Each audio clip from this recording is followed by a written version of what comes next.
structure written in a way that it's considered a sealed portion. When Yaakov Avinu passed away,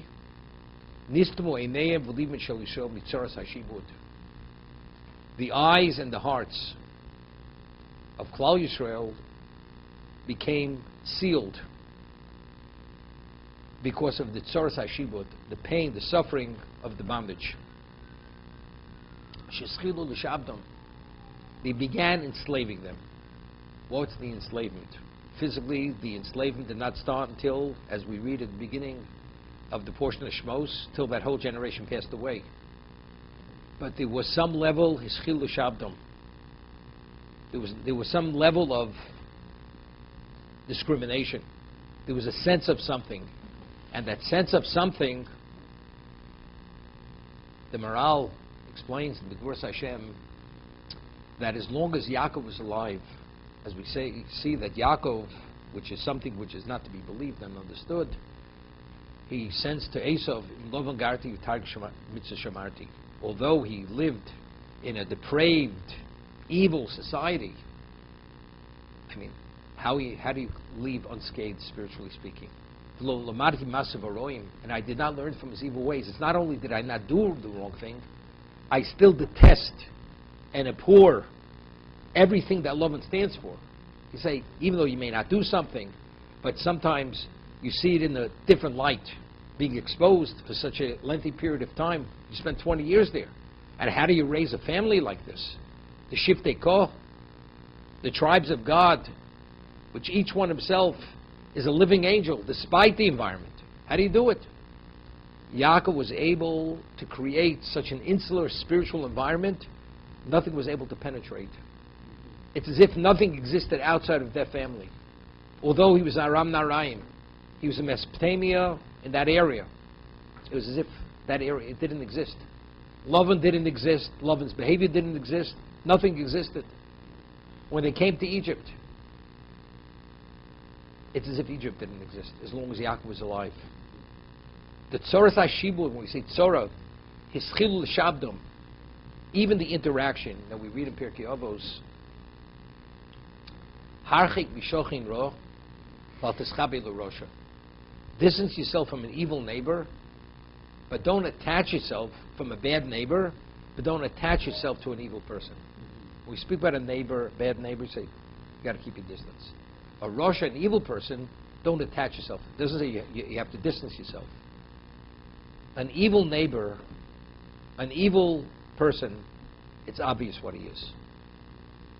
So therefore, a person is always cognizant, as long as you don't attach yourself to him, that what he represents. Because he's blatantly evil. He's obviously evil.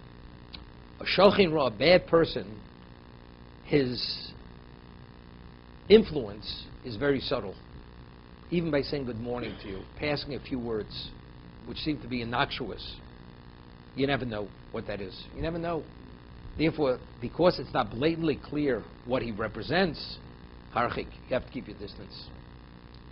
As long as Yaakov is alive, whatever was out there, whatever overtures they would take, they were all irrelevant. And they wouldn't even dare to take those overtures. Once he's not alive, there's certain liberties the Egyptians take. Hischil l'shabdom doesn't mean physical enslavement. There was no physical enslavement until that whole generation passed away. Hischil l'shabdom. You know, they make us offers. Maybe you want to learn the Egyptian language. Maybe you want to make us offers to acculturate us. Wanting or making it attractive, the acculturation of the Jewish people, that's hischil l'shabdom. That's enslavement. Yaakov, they wouldn't dare. The Jews were held at such a level of esteem. They were in a different plane. They didn't feel worthy even to communicate with us. We were in Goshen, tucked away in Goshen. They had no relevance to us. We had once pointed out, when Yaakov went to Egypt, it says, Yaakov and the 70 souls went to Egypt with him. It uses the term ito. Then the Torah says, his children went with him. Then it says, the sons of his sons went with him. And then it says, the daughters of his sons went with him. And it says afterwards, and they all went with him. Personally, how many times do you have to reiterate, and they went with him? And we once differentiated between imo and ito. Imo always means the equivalent. Ito means as an adjunct. You'd say, Yaakov, he's 130 years old, he's coming to Egypt. His children are much younger than he is. Grandchildren. Every one of them was attached to Yaakov. He would not allow them out of his eyesight. Every aspect, every bit of their upbringing, Yaakov micromanaged. Because Yaakov, understanding the danger of these influences, of what Egypt represents, of what Canaan represents, everything's Ito. Ito is always S, it's an adjunct. They became totally subsumed by Yaakov's presence, by his level of influence. And therefore they could not be influenced. As Yaakov couldn't be influenced, his family couldn't be influenced. His grandchildren could not be influenced. For that same reason. So as long as Yaakov was alive, approaching his children, grandchildren, it's like approaching him. It's not possible. But once he passes away, Nistam Einam V'Liban Shel Yisrael, the eyes and the hearts of Klal Yisrael became sealed from the Tzaras HaShibud, Sheschiv L'Shabdom. They began at some level, there was a certain pressure. There was a certain level, that's the influence. The influence. Not that it made a difference. It doesn't make a difference.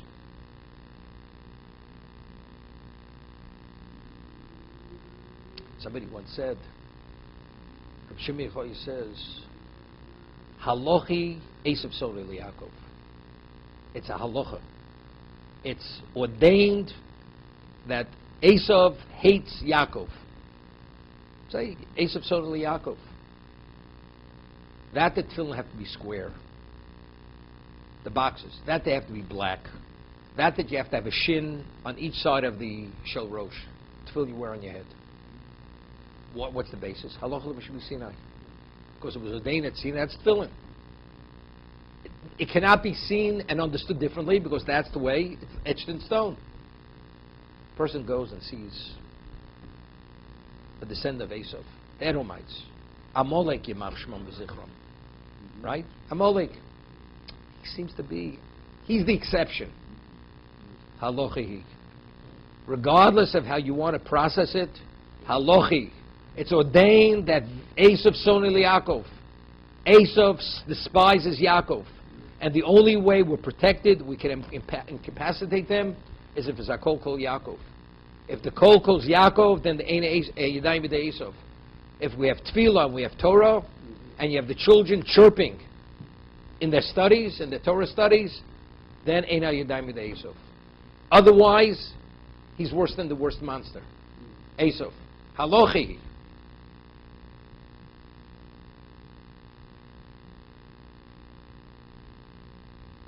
Tzaras HaShibud, Ischib L'Shabdom, it started to affect us. Although outwardly there was no change. We're just as committed. But there's a certain subliminal erosion or sensitivity. There's a sensitivity which is lost. Acuity that a person would have, it gets dulled, slightly dulled. That difference ultimately will make a very big difference.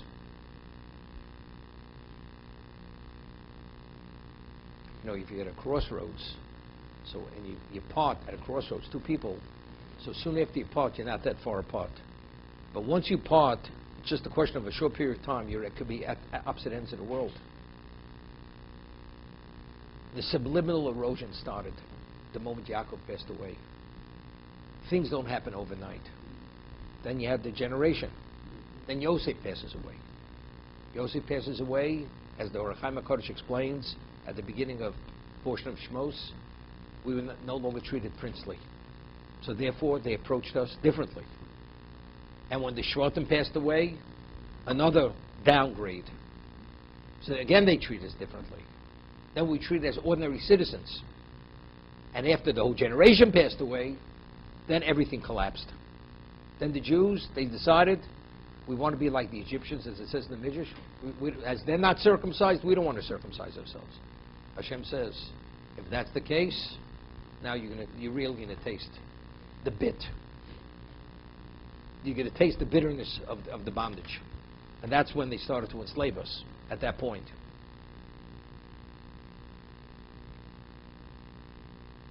We once asked, Chazal tell us that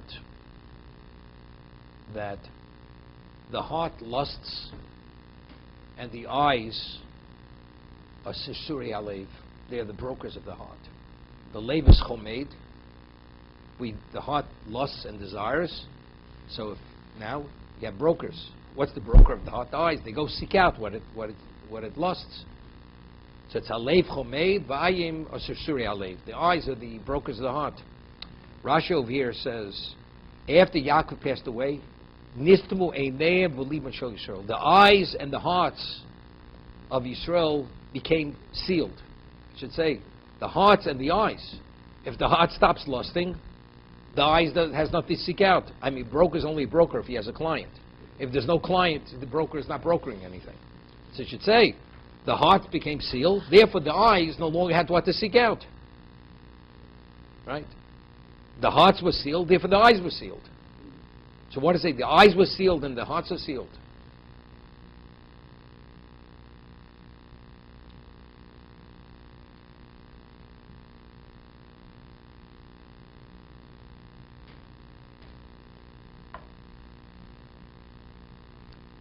There's the famous Ibn Ezra once had said that the negative commandment of lo tachmod, lo sachmod, you should not have designs on your fellow's wife, on his property, on his assets. How do you contend with it? A person has envy. He desires somebody else's thing. How do you control it? So he explains with the famous allegory, the mashal, he says, if you have a commoner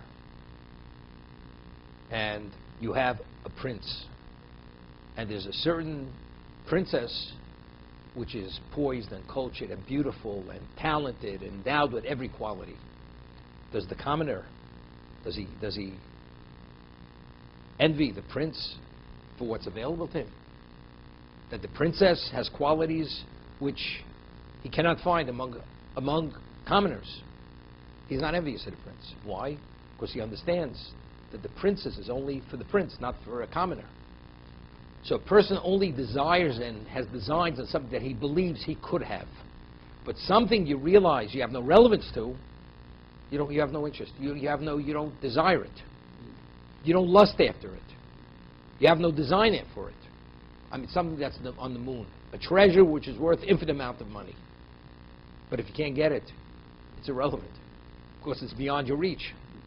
So if a person would understand that whatever you have in life, it's tailor-made and ordained for you and not for anybody else. And what someone else has, it's for him and not for you. So it's like the prince and the commoner. It's beyond your reach. It's never meant to be yours. So if it's never meant to be yours, you'll never desire it. You'll never lust after it. You'll never have designs. So if a person puts it in that context, that is the lo saser. That's negative command, lo tachmod. If you understand, it's a question of bitochon. How do you understand what divine providence is? What's hashgacha? That each person's predicament is tailor-made for that person. So, lo tachmod, do not have designs. So what is it? Do you meet the grade or not? What level of belief and faith do you have regarding your predicament? Is it kol chav yotzim yodi? Is it the power and my own ability which brings about success? Well, no, it's what God ordains. If you understand that you're eternal is what God ordains, there's no envy. You don't have designs. Whatever's meant to be mine is mine. Whatever's meant to be yours is yours. That's how he explains it, the Ibn Ezra. How to understand lo tachmod. It's nistamu einayim, the eyes. What if a person wants something, but there's no broker to broker the deal for him? The heart forgets about it. Right? You want something, but you have to pay currency. There's no currency available. So you stop thinking about it. Initially, I hope to find a means to be able to purchase. There's no means. So afterwards, you lose interest. Nistamu einayim. Their eyes became sealed. When Yaakov passed, it was Nismay name. It's true. The heart lusts and the brokers. The eyes are the brokers of the heart. But what happens if there's no broker? There's no broker. The heart stops lusting. Initially, they lusted spirituality.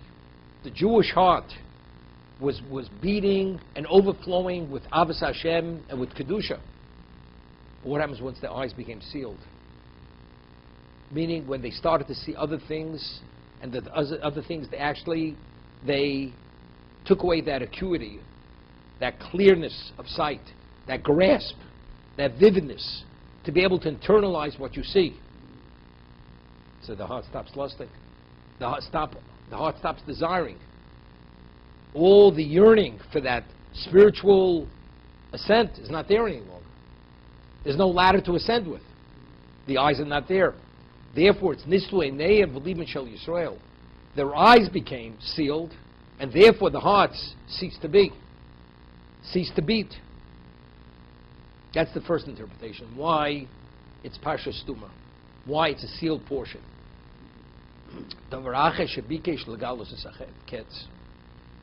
Yaakov wanted to reveal the end of time, and it was withheld from him. So according to the Chazal, which Rashi cites, he wanted to, and then he had this lapse. It was not that he chose not to share it, but rather it was taken from him. So he wasn't able to share it with his children, but he wanted to. So I'd mentioned in the past, Rabbi Bachya, he cites another midrash. The midrash he cites is initially Yaakov wanted to share the end of time when Mashiach would come with his children. And at first he hesitated. Why did he hesitate? Because he felt that they weren't sufficiently qualified. Why aren't they qualified? Because maybe they're tainted with sin. Some level of sin, of course, would be something which would be microscopic, minuscule, but they're tainted with sin, and because they're tainted with sin, therefore they're not worthy to be privy to this information. Then he realized that the letters Ches Tes is not among the spelling of the names, so that's an indication they're pure. If they're pure, he decides he's going to share with them. When exactly is Mashiach coming? When will the end of time be? Then he realized it's not meant to be. Why? Because the letters Kuf Tzadik, which spell Ketz, is the end of time. Those letters are also not among the names of his sons. So that's a sign from heaven that this information he's not supposed to share with his children. So it was a decision. It's not he forgot, he had a lapse of memory. He chose not to. But let's understand what was the back and forth. If they were tinged with sin, soiled with sin to any degree, they're not qualified to be privy with this information. Now that he realizes they're not, nevertheless, but God doesn't want. Why doesn't God want? It's been thousands of years since Yaakov wanted to share this with his children. Mashiach still hasn't yet come. And if he would have shared it, what would have been the value of this information? Right? What would have been the value? Knowing, not knowing. So maybe you'd say if they thought it would be sooner, they would do the more lishma, knowing that the end is sooner. So that would detract from the lishma.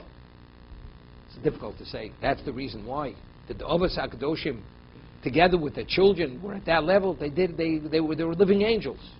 We say, if the early generations were like angels, we're ordinary people. And if they're ordinary, we're not even donkeys. We're donkeys, not even the donkey of Pinchas ben Yoyer. That's the level we're at. So why did he not want to share with them if in any way there's any trace of sin, that they're soiled with sin? What exactly is the understanding? We all know that if a person has a conflict of interest, he's not qualified to testify. A person has a conflict of interest. Why? Because that conflict causes that your view and your analysis is flawed. Because of your conflict, you're processing it and analyzing it based on your conflict of interest. So if a person is totally objective and you're qualified and you have the capability, you can do a proper analysis because you have that level of objectivity. That's the understanding. If a person is tainted with sin, that means that your mechanism of analysis, of evaluation, is flawed. Now, let's say there would no one Mashiach would come. What exactly is the responsibility of a leader in Klal Yisrael? To lead, to give direction, to give understanding. For the now, for the present, for the future. To lead into the future. To legislate, promulgate, innovate, whatever is necessary to perpetuate our existence till the end of time, if we can. If you can see that far into the future. But if you're a person who has capability, you're able to do it. So let's say Mashiach would come in 500 years. Let's say that would have been the case with the Shvatim. Being who they were, the Shiftei Koh, knowing that, they would set in place certain spiritual mechanisms in the families, in the community, in Klal Yisrael, to contend with whatever issue may happen till that time. That's what they would do. But what happens if they have chestes, if they have chet? As much as you want to do the right thing, you're not qualified. Because you're soiled with sin, you're off balance. Once you're off balance, you can't make a proper analysis to have clarity what exactly has to be done and how to address these issues. So Yaakov realized, but chestes is not there. That means there is not even a trace of sin. So they have that level of objectivity, that purity. So they're qualified. He wants to share with them. That each of them, for their shevet, each head of a shevet is equivalent of a patriarch. He will do and legislate and innovate and direct and lead till Mashiach to assure that the spirituality of the tribe should remain intact. It should be perpetuated at the most special level.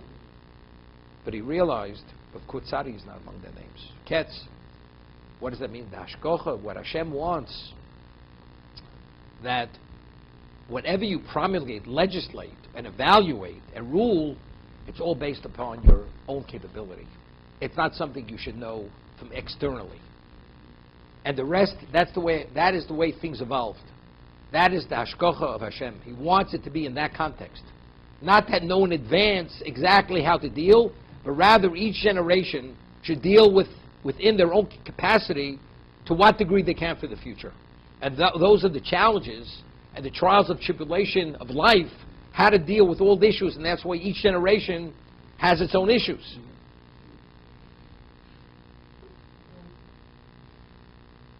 I was thinking, Rav Chaim Volozhin writes in Nefesh HaChaim that the Gemara tells us that when we returned from Bavel after 70 years, Babylonian exile, so the Anshe Knesset Gedola, the men of the High Assembly, they authored a uniform text for the Amidah, for the Shemona Esrei.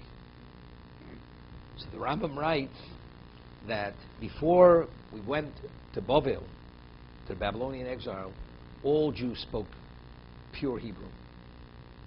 It wasn't a jargon. The only language was spoken was Lashon HaKodesh. When we went to Bavel, to Babylon, there was Persian spoken, there's Babylonian. So we came back, our Hebrew was no longer pure. And since the language of Hashem is Hebrew, is Lashon HaKodesh, so in Anshe Knesset Gedolah, the men of the High Assembly, they wrote a text, a pure text, that when you pray, before that everybody prayed in his own words. When they pray to Hashem, they would pray in the text that was authored by the Anshe Knesset Gedolah. That it should be the pure Hebrew. When you speak to God, you speak in His language. It's Lashon HaKodesh, the holy tongue. So he writes over there, the Gemara says, among the Anshe Knesset Gedolah, common Nevi'im hoyu beineim. There are a number of prophets in this group that authored the text of the Amidah, of the Shemona Esrei. There were a number of prophets. There was Chagi, Zechariah, Malachi. They were there. So he asks the Rav Chaim Volozhin, what do we need prophets? You need great people. You need people who are profound, who have the language, who have an understanding of the halacha, what the needs of Klal Yisrael are. What do we need Nevi'im? What do we need prophets? And this was the end of the era of prophecy. When they passed away, Chag, Zechariah, Malachi, prophecy came to an end. But why were they needed? So he explains, Rav Chaim Volozhin, in his work Nefesh HaChaim that to be able to activate certain forces, to have a Yeshua, to bring about results, you have to choose words. There are many words you could have chosen another word. Like a person would say, if I would have expressed, I would have used another word. And why does one word precede another word? Why is it in this sequence? Why not in a different sequence? And maybe why shouldn't it be reiterated? To say not only that word, to add another word. So who understands all the inner workings of heaven? The Nevi'im, prophets. Not only that, because they were prophets, the Shemon Esrei, the Amidah that they authored, he writes something very unbelievable, that any need of Klal Yisrael till the end of time is included in those words. When you use those words, you express those words with their intent that you're standing before God and you're having an audience, you say that word with a proper understanding, it will address whatever that need may be, although that need hadn't existed till hundreds of years, thousands of years later. And that's why you needed Nevi'im Beinayim. You needed prophets. Because unless the person was a prophet, how do you know what the needs of Klal Yisrael are into the future? So when they made the decision what words to use to activate forces to address those needs, you had to be a prophet to know which word to choose to address whatever that need may be at the end, right before the end of time. That's why the Gemara says, "V'kama Nevi'im hoyu beineim." Therefore, you needed a number of prophets in this quorum who actually convened to author the Shemon Esrei. So what we're saying is, over here, why did Yaakov want them to be privy? They're no less than not Shekinah Agdola. These are the Shiftei Koch. Each one is responsible for his shevet, for his tribe. Each one is the patriarch of his tribe. By knowing when Mashiach will come, whatever the needs may be until that time, they will innovate and activate and promulgate and legislate various approaches to deal with all those issues till that time. But Kuf Tzadik was not among their names. Those letters were not among their names. So what does that tell Yaakov? That the Hashgacha, that the divine providence is, they should not be aware of what that is. That each generation deals with whatever they're able to perceive, what able to process, without any prior knowledge of when the end of time will be. Therefore, Yaakov chose not to share it with his children. Rabbeinu Bachya writes in the portion of Zos HaBrocha, Moshe Rabbeinu says to Klal Yisrael, the Jewish people, Torah Tzivu Lo Moshe, Moroshe Kilas Yaakov. He doesn't say Yerushas Kilas Yaakov, Moroshe. So he explains grammatically, an inheritance means a person inherits something, whatever it may be, as large as it may be, as little as it may be, if he chooses not to pass it on to his heirs. That's his prerogative. It's his inheritance. Morosha means it's something given to you to pass on, to perpetuate, to guarantee it exists beyond your existence, intact and beyond intact. That's the connotation of Morosha. That is the obligation of every generation. A Jew has to teach his child Torah. You have to pass on. That's the Masorah. That's the tradition we pass on, and we have to pass it on intact to our best ability. That whatever we received, we pass on. So what is it? But who has that capacity? That's the responsibility of Gedolei Yisrael, the Torah leaders. That they have to do whatever they have, whether it's Jewish education, whether it's creating fences in the community, whatever it may be, to guarantee that the Torah is going to remain intact until the end of time. But when's the end of time? Is it 100 years? Is it 25 years? Is Mashiach coming tomorrow? If it's tomorrow, so we can do a last-ditch effort. You know, we'll pool all our resources for a day. Okay, we can work it out maybe. But if it's 20 years, 50 years, it's not possible. Or it's beyond our grasp, or whatever, beyond our purview. You're not going to do it. But it's the same idea. It's the idea of Rotzel Legalus Zaketz, and because Kuf Tzadik was not there, that's not the Hashgacha. Hashem says no. You do it based on, as the Gemara tells us, when a judge rules, Ein Dayan El Mashein of Rose. Because the Gemara says that when a judge sits in judgment, the culpability, the liability, if he rules wrongly, if he's not fully honest, he deserves to be put to death. God will take his life. And therefore he should see himself, when he sits in judgment, convenes, as a cherev chada bein shnei yarchosav, as if he has a double-edged sword between his thighs, that he makes one deviant move, he's cut in half. So the Gemara says, the Dayan says, what do I need it for? Here I'm trying to be honest and everything. If I make a mistake, my life is over. So the Gemara says, Ein l'dayan ela ma she'ein bros. A Dayan, God only expects you to do your best. Evaluate the information based on what you have. You can't do more than your best. As long as you have integrity and honesty, God doesn't want any more. And it's a mitzvah what you're doing. Same idea. When we evaluate the needs of Klal Yisrael, you can only make that evaluation based on your capability, on your capacity. And if you've done and you've addressed whatever that is, you're deserving of everything. You've taken full responsibility, you acted responsibly. But that was the back and forth that Yaakov had with his family over here in regard to, should he reveal it, should he not reveal it?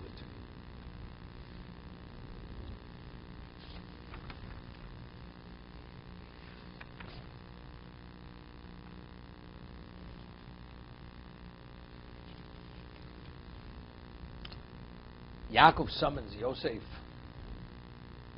and she wants him to take an oath. And what's the oath? Al nosik b'rei Mitzrayim. Don't bury me in Egypt. So Rashi cites three reasons. Why does he want to be buried in Egypt? Either because Yaakov foresaw that ultimately one of the places is going to be Kinim, and the earth is going to turn to lice, and it'll be a level of pain for him, that the lice go under his body. Or he's concerned of, at the time of resurrection, the bodies will have to roll, because resurrection will take place in Eretz Yisrael, so the bodies will have to roll underground caverns till they come to Eretz Yisrael, which is tremendous pain. And the third, he was concerned they may deify him. They may deify him. And being deified, it says, not only does Hashem judge the idolater, he judges the object that was used as the deity. He doesn't want to be put in that position. Therefore, al nosi b'rei Mitzrayim. Yosef takes the oath, and the Torah says, Vayishtachu Yisrael rosh hamito. Yisrael, which was the name of Yaakov, he bows at the head of the bed. He gives thanks. So over here, the Seforno says something interesting. Vayishtachu Yisrael lahodos lakono. What's bowing? He's giving thanks to his Maker. Al shechono lahasik zemeis beno. That God was gracious to him, that he was able to achieve this and get this from his son. This is the punchline. Ke'inyon, as we find, vayikasheshoma eved Avram es dibreim. When Eliezer, the slave of Avram, heard the words of Rivka's brother and mother and father, vayishtachu artzo Hashem. He prostrated himself on the ground to Hashem. What was the prostration? To give thanks to Hashem that Hashem responded to the need of his master Avram. So here, bowing is similar, is identical. Lahodos lakono al shechono lahasig ezemeis beno. He was able to achieve this, as Eliezer had. That is the connotation of bowing, of prostration. So we had once asked,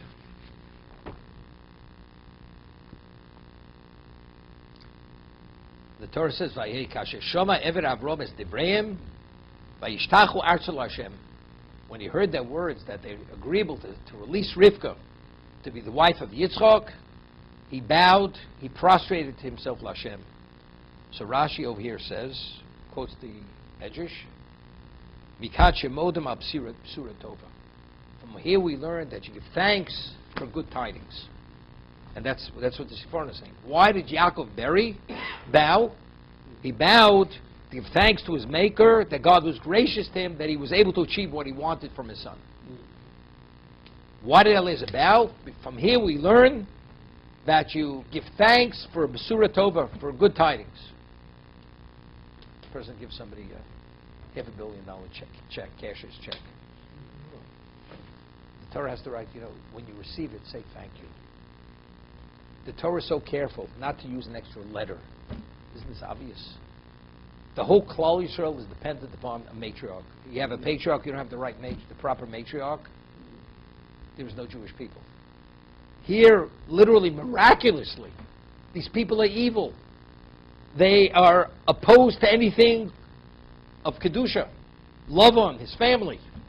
And the only woman who qualifies is their daughter, their sister.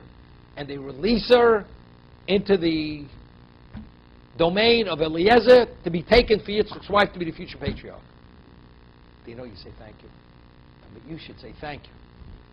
It's obvious to say thank you. What's the Torah telling us? Mikashin nosnim hodab surah tova. And Yaakov, when he bows, when he acquiesces, Yosef to his request and takes the oath that he will do what he wants, he's giving thanks to his maker that his son acquiesced to his request. Give thanks. Is that what the Torah is telling us?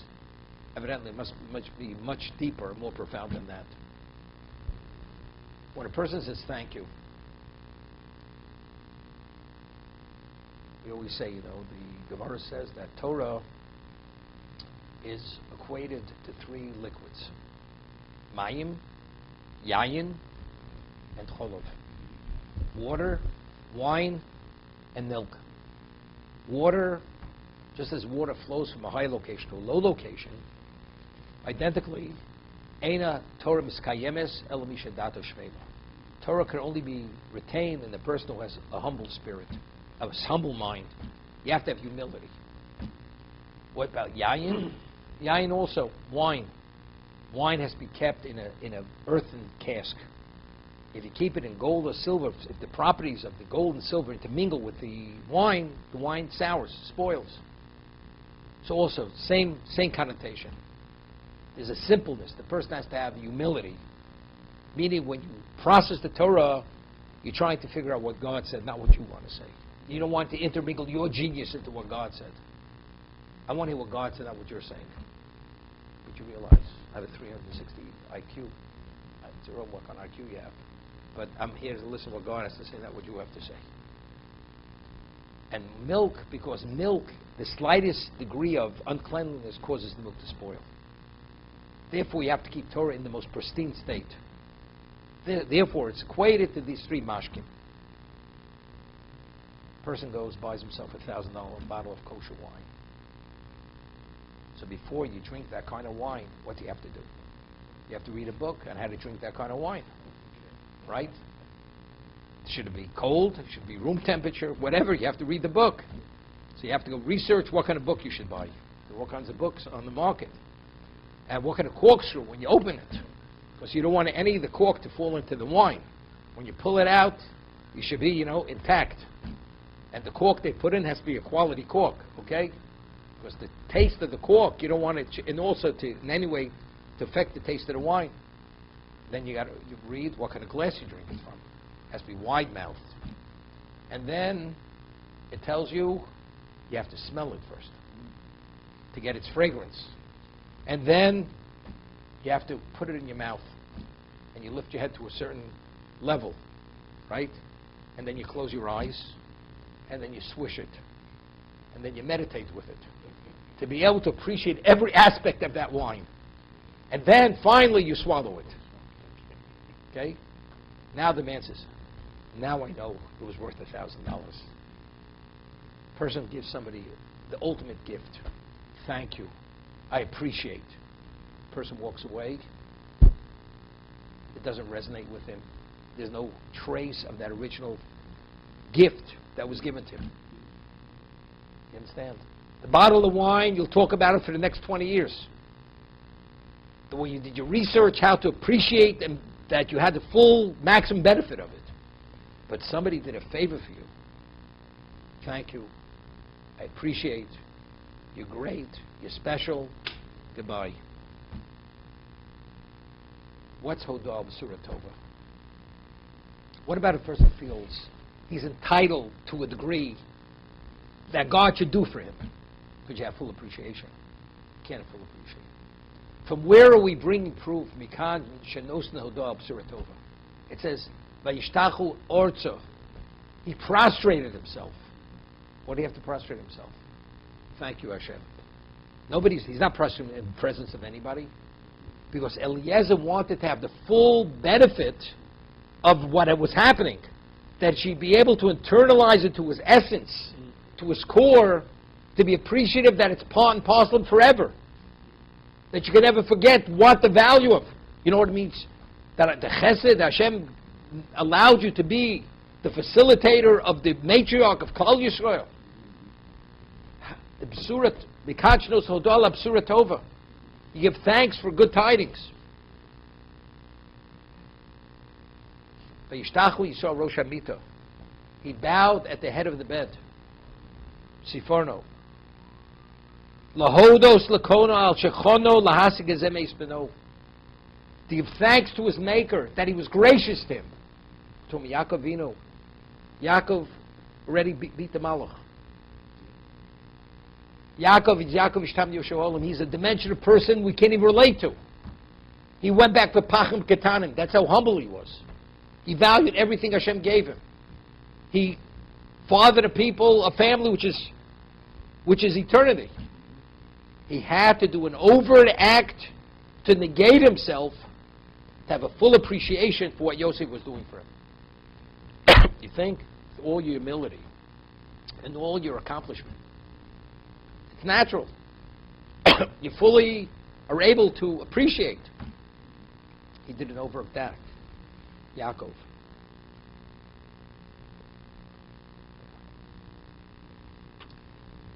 Without an overt act, he couldn't have been fully appreciative. It's unbelievable. A person gives you a gift one time, and you truly feel appreciative, and you prostrate yourself. Next year, he gives you another gift. You understand? If you don't prostrate yourself a second time, he gave it to me before. To have an appreciation for what that is, you have to do something to negate yourself, to understand it's not you. There's no entitlement. It's purely his good gracious. That's why he's giving it to you. And only then will you fully appreciate what's being done for you. Yaakov, everything's l'shem shamayim. He doesn't want to be deified. What is he asking? He doesn't want to have pain for gigul mechilos. He should roll in the underground caverns to be resurrected. Whatever we talk about. But deification. And his son is in on it with me. He's agreement with me. I have to give thank you. And it's his son. After all that I've done for my son, doesn't my son owe it to me? I raised him, everything. Yosef himself is really an extension of his father. Yaakov understood. He understood the human frailties of a human being. He had to negate himself. Without the negation, he cannot be fully appreciative. To give thanks. Lahodos lakono. To give thanks to his Maker, to Hashem, that his son acquiesced and agreed to take the shvur.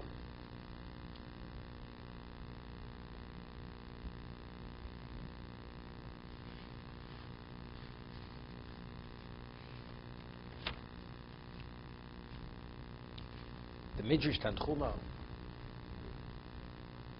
cites a fourth reason why Yaakov didn't want to be buried in Egypt.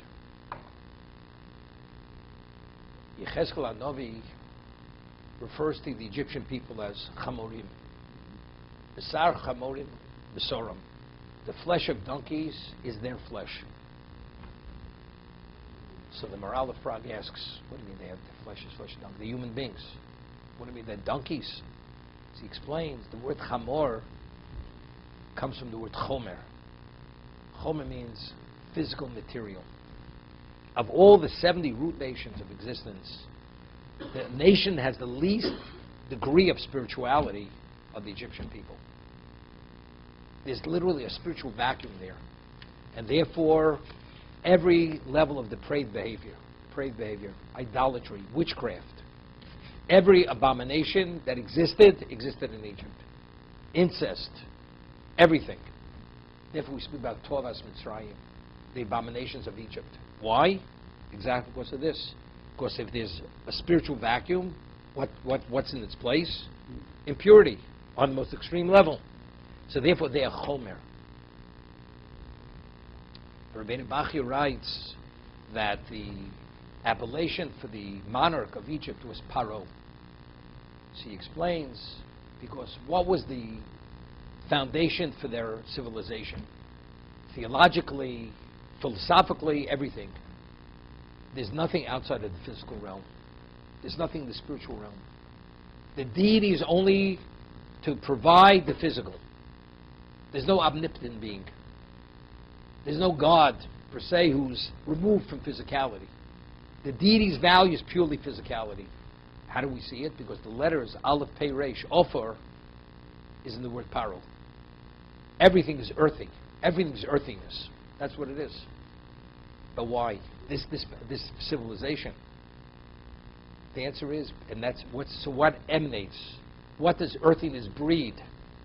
Depravity, witchcraft, abominable behavior. That's what it breeds. Therefore, that's Ofer. We find that why did Yaakov want Joseph to take an oath? So Gemara tells us, because Yaakov foresaw that when he passes away and he's going to go to Paro and say, I would like to take my father out of Egypt, Paro says nothing doing. So Yosef, when he came out of prison, to be able to become the viceroy, he had to know 70 languages. That was in the protocols of Egypt. And the Gemara tells us the night before he left, was taken out of the prison, out of the dungeon, Gabriel, the archangel, came and taught him 70 languages. He had a good teacher. 70 languages in one night. Okay? So in addition to Lashon HaKodesh, see, he knew 71 languages. Paro only knew 70 languages. Paro adjured him to take an oath that he will never reveal he knows 71, and he only knows 70. Because if he knew one more than him, this would be a basis for dethronement. So we asked. I mean, knowing 70 languages is quite of a feat, quite of an accomplishment. So, one more, does it really make a difference? Right? And the reason why Yaakov wanted to take an oath, because if Paro would say, it's irrelevant that you swore to your father. So Yosef would say, it's irrelevant that I swore to you. And as you want me to violate my oath to my father, I will violate my oath to you. And therefore, it's the end of your kingdom. Therefore, Paro really was forced to allow Yosef. And we read later, he says, as you swore to your father. You can take your father to Canaan as you swore to him. But if not for the shvur, if not for the oath, he wouldn't have allowed it. But what's this idea of one language more, one language less? So what he said was, we all know, Rabbeinu Bachya, the Maharal always speaks about it, 7 always connotes nature. The natural order is 7. 7 days of creation. 70 are multiples of 7. That's again, what about 71? 71 is 8. That's supernatural. So if you have within one person contained 71, that means everything is not limited to 7. There's something beyond the 7. If there's something beyond the 7, that means the foundation for the theology of Egypt and the whole civilization is false. Paro is dethroned. It's over. And Paro understood this. So it's interesting. So Paro lived a lie. He knew Yosef knew one language more than him. And he put it to the back of his mind. What I am is a lie. Everything's a lie. But I'll make you take an oath. I don't want you to reveal this. I have to reveal it. Because if it is, it's over.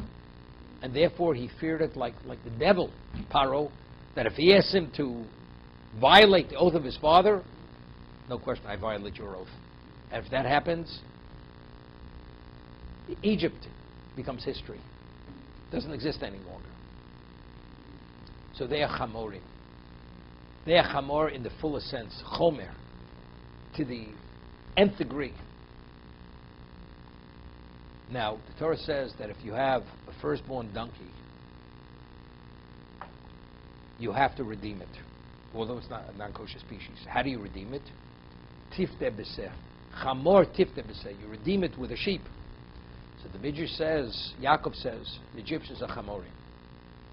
I am compared to the set, to the sheep. Why? Because there's a pasuk in Yirmiyah, Jeremiah, Seth Pezur Yisrael, the Jewish people like a scapegoat. We're a Seth.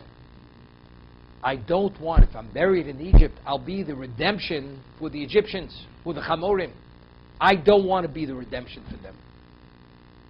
So how do we understand that? I mean, as I said, the words sound nice.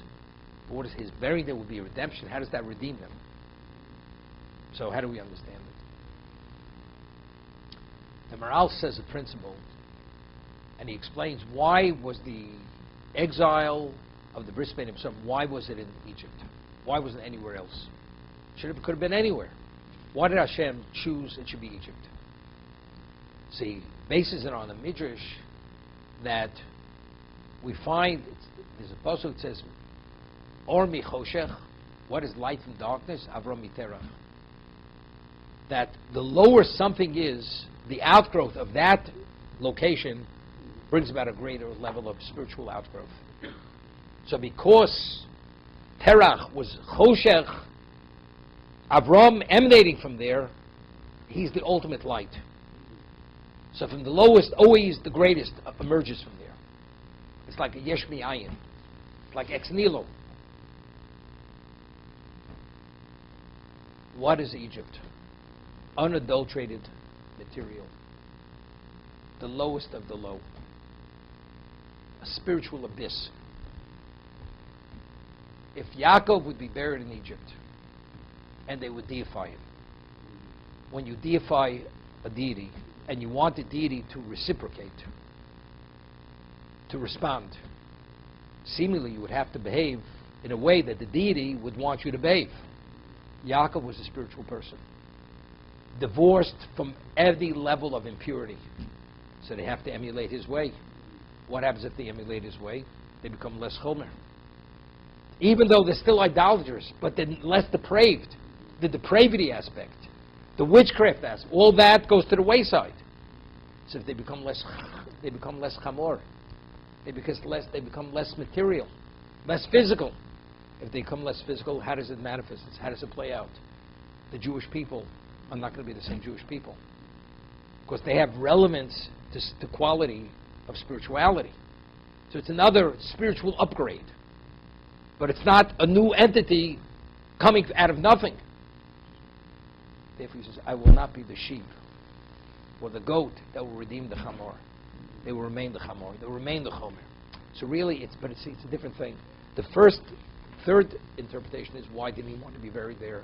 Because just as Hashem, there's retribution against the idolater, there's retribution against the object of worship. He says, I don't want retribution to come against me. The fourth understanding is, which the mention of the Chumash says, no, he doesn't want to be the redemption for them. Because if he is the redemption, then what's going to be the end result? We're not going to have a Klal Yisrael the way it should be. So they will not stand at Sinai and be able to necessarily say Nasev Nishma. And Hashem will not be able to respond, Mi Gila Rozel Abonai, who revealed the secret to my children. Therefore Yaakov says, I'll not take brain b'Mitzrayim. And Yaakov his whole life only lived for Kovod Shemayim, only for God's glory. So the greatest glory of God is the close who should be at the most advanced level. The only way they could be there is only if he's not buried in Egypt and they cannot deify him to try to emulate his way.